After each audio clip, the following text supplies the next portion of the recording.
Hey guys, back with another video. So the last couple of videos that I posted on here, I was having issues with the truck, and I've changed out a few things already. I changed two of the timing solenoids. Let me walk away from this, making a lot of noise. So I changed two of the timing solenoids off of bank one, which were down here. Not these ones, but below that. I have another video if you guys want to look at that. And the truck seemed to run much better. It wasn't hesitating anymore, and I wasn't able to push it more than 3,000 RPM in the RPM range. It would get to 3,000 and it would kind of just nudge you back.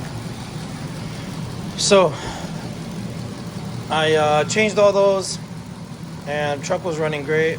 And then I noticed that it was leaking coolant. I figured it was just maybe like a hose, and I didn't think too much of it, to be honest with you, because these V8s are pretty strong. And from what I've researched on the head gaskets for these, they're like a 3-layer, I believe, for the head gasket. And I didn't think it would be a head gasket issue, to be honest. I thought it was going to be, just a simple, hose that was ripped or had a hole in it. But that wasn't the case. So after days and days of trying to find out what was going on with it, I finally concluded that it was a head gasket, but it was a external head gasket coolant leak. So I guess we have. I'm not a mechanic by any means, of course. This is just something that I like doing. I like buying and selling cars, and but I really don't fix cars that much. This is the first time I've had a car or truck with an issue, with a head gasket issue at least. Everything else has just been simple fixes that I've done. But this was my mistake buying this truck. I bought it sight unseen. It came from another state, but these trucks are hard to come by. So that was the only reason why I picked it up. And it didn't go cheap, but it went pretty cheap. I'll make a whole video on what this truck has cost me so far, and what I put into it. So the mileage right now is well over 200, I think, 248 to be exact. There it is. I don't know if the camera's gonna focus on that. So, God, I can't talk today.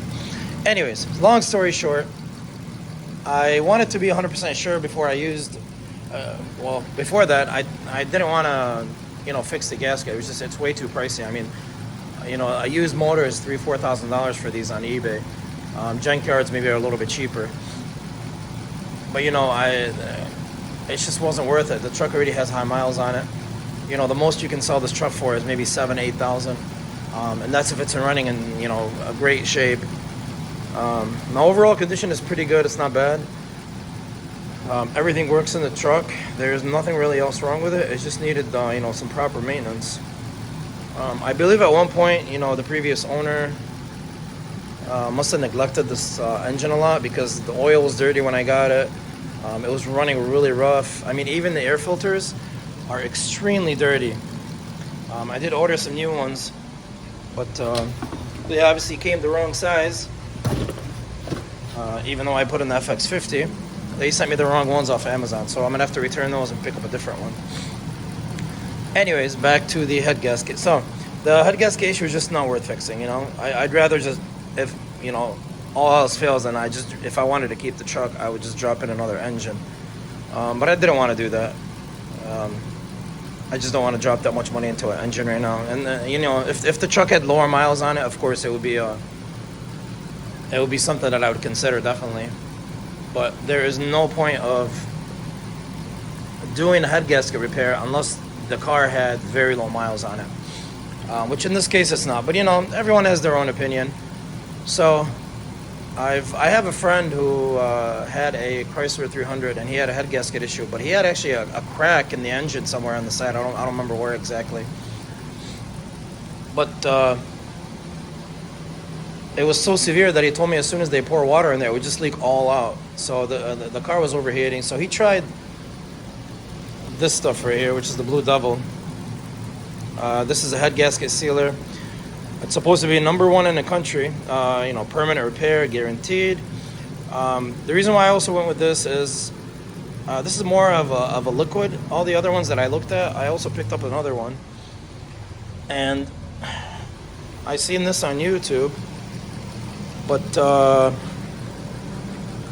I didn't want to go through the hassle of removing the antifreeze, cleaning the system out, and then, running it with water, because the problem with this stuff is, what I've heard, is that sometimes the thermostat clogs up, which is over here, and I didn't want to run into that. I mean, it's something easy. I can definitely unscrew this and do it if I wanted to, but I just didn't want to go through all that. So I wanted to try this fix first. And if it works, great. If it doesn't, then, I'll find another solution. But what I did was I went to AutoZone and I picked up the combustion leak tester, and I tested it. And the problem with this was there was no exhaust gases coming back into the engine, because this was an external leak, like I was saying. It wasn't internal, so the coolant wasn't mixing with the oil. It wasn't going back into the the wrong areas. It was the coolant was basically coming out of one of my coils over here. You can't see it, but that's actually that coil right down there. This coil down here, which is far back in the engine. As soon as I took that coil off, it was just spraying coolant out. And right away I knew it was a head gasket for sure. Even though this leak tester here, or this combustion tester, didn't change color at all. It was still blue. I was like, there's no way, there's something else, wrong. Maybe, it's not mixing. The coolant is just not mixing with the oil. So there was no gases coming back through the coolant system. So when I tried this, the color didn't change. It stayed blue. I mean, it didn't even change like a 0.% or anything like that. So I had my friend come over a little bit ago, and he's really good with these cars, or cars in general. And he told me to go buy this, and I did. I bought it, and we just poured it in right now.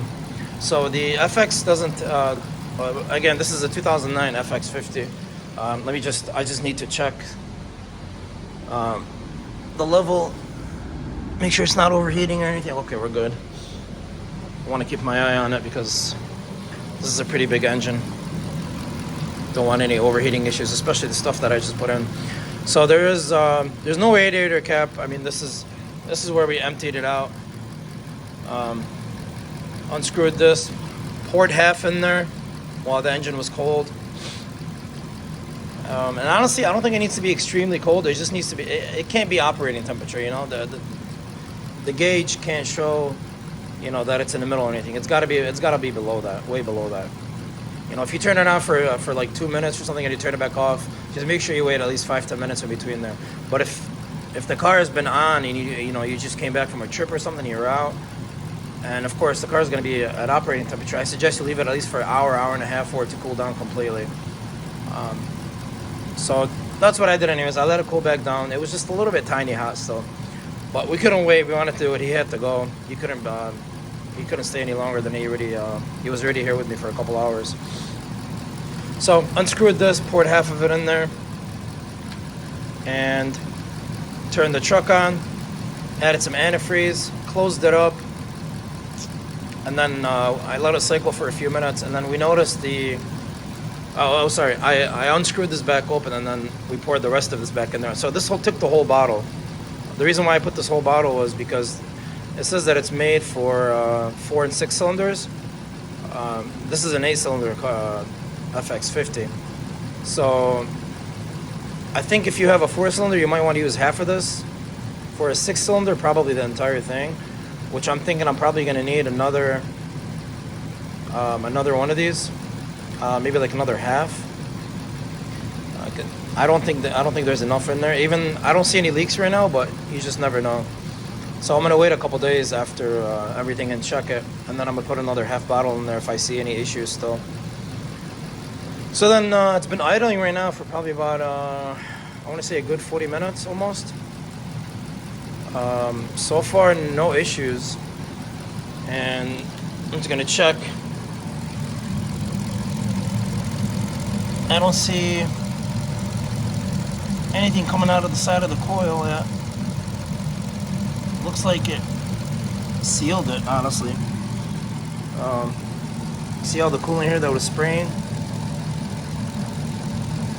It was just a disaster. It was kind of flying up in the air and then dripping back to the bottom of the engine. That's why I couldn't figure out what it was at first, because it wasn't severe. It was just maybe a few drops overnight. You know, then I get up in the morning and I would notice coolant under the car, and I was like, it's just probably a small hose, and then one day I looked at it and I'm like, man, the whole the overflow tank was completely empty, and that's when I got worried. So that's how I got to here. So like I said, the truck's been running for about 40 minutes now, and I couldn't find any videos about this being poured into a like an Infiniti FX. All the other ones were just random cars. There was a few about a G35, another one for an FX35, I believe. But this is the FX50, so they're completely different engines, even though they look the same. So yeah, I'm gonna continue monitoring this. I'm probably gonna give it another 15 to 20ish minutes. Just make sure the gauges are still good. See, no smoke, just normal condensation. Let's check out the gauges again. Gas is good. Temps are good. Right below the middle, which is exactly where it should be. So those are some of the things that you guys need to be aware of when you do it. Make sure you just do the research. I did research for about a week before I decided to use this stuff. Honestly, there's a lot of people that have videos on YouTube, and some of them are explained really well, some of them are not. But do your research on it. Read the instructions very well. Make sure this is a pour and go system kind of thing.